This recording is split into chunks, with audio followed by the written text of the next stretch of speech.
Hi everybody, and welcome to the Jorgensen Learning Center. My name is Jennifer Connell, and I'm here with Doctors Ray Jorgensen and Larry Aronstein, who together have a combined 7.5 decades of experience in the field of education. And we're happy to be here with Doctors Jorgensen and Aronstein to hear them discuss briefly their upcoming program called Discover the Secrets of Common Sense Leadership in Schools. This program is designed for aspiring leaders in the field of education, and we'd like to hear a little bit about the program and why it's important for leadership to be a topic of focus in school. So welcome, Drs. Jorgensen and Aronstein. Well, thank you. Hi, thank you very much. We have Dr. Aronstein on audio feed for those who are watching us on a video link right now, and here in person we have Dr. Jorgensen. So Dr. Jorgensen, I've heard that your organization, Jorgensen Learning Center, say often that the core program or the core aspect of leadership is to design and hold conversations that matter. Can you speak a bit to that, please? I think I can. And Jennifer, first of all, thank you for the nice introduction. And the 7.5 decades is kind of scary, but we'll accept that at the moment. Conversations that matter. All too often, business folks and school folks talk about meetings as a problem, as something they have to do. It's in their calendar, so they've got to get there. When Larry and I have both focused very hard on helping leaders understand that a meeting is actually a core part of your business practice, and school people need to become better and better at holding meetings. So a meeting is simply a conversation that matters. It needs to be a set of conversations that allow people to exchange ideas and build understanding, so that at the end of the meeting, people can actually walk out the door with an aligned understanding about what was going on. If it's not a conversation that matters, sometimes people will walk out that door with a misunderstanding about what the interests and focus of the meeting actually were. Larry, what's your take on that? Yes, I spend, as a superintendent of schools, I probably spend most of my day having meetings, whether they be one-on-one or with groups of people. And one of the great challenges is clarity.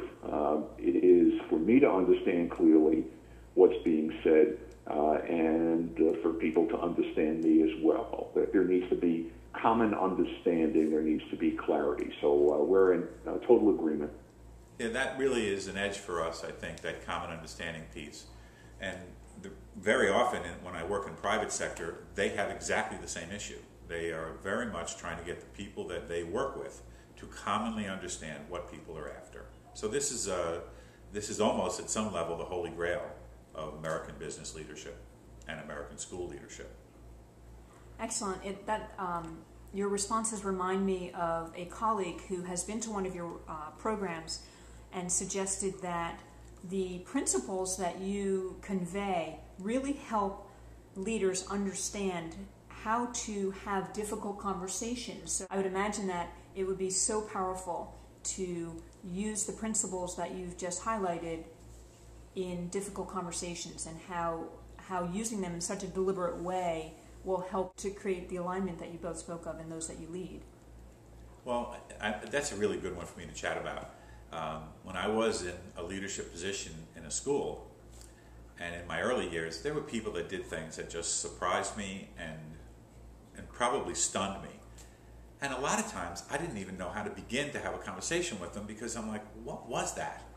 So this allows people in leadership positions to actually have a framework and a technology. And I really think that's significant to say those two things, a framework and a technology that enables folks to hold these kinds of very specific, focused conversations. In some ways, it stops making me feel like, gee, I don't want to have that conversation. I actually have a way to have it. And without that way to have it, all too often, you don't even know where to begin. At some level, what the person did shocked you so much, you're almost thinking, how could I even ask him about this? How could I ask her about this? So the sense of holding difficult conversations is almost like putting a container around the conversation and using the technology and the structure to to enable people to really talk through what's necessary so that behavior that caused the attention in the first place can be mitigated, ameliorated, or completely abandoned. Larry, what's your take on those conversations that matter in the context of difficult conversations? You talk about difficult conversations.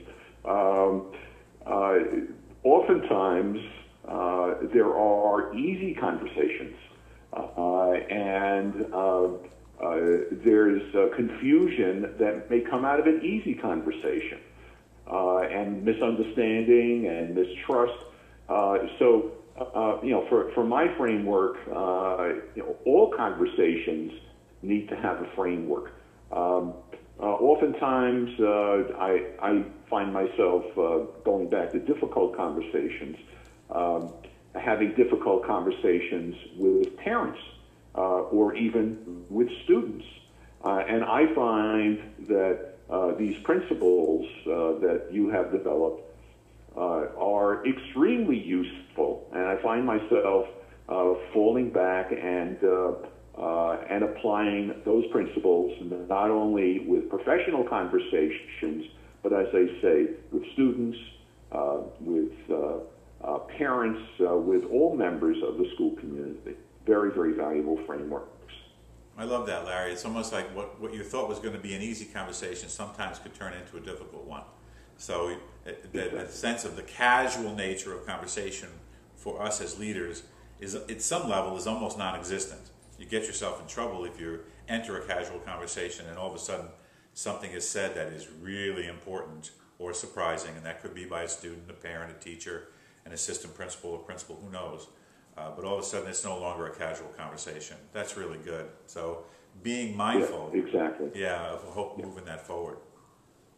That's excellent. You guys are making me think about the power of school leaders really understanding how to have conversations, because it's not a one-way conversation with one person. I mean, the potential is exponentially valuable from the standpoint that it can be a completely systemic-wide conversation affecting people even on a social level when you involve the students and or the parents in the community. So that's really fascinating how a conversation can potentially change the landscape for those involved.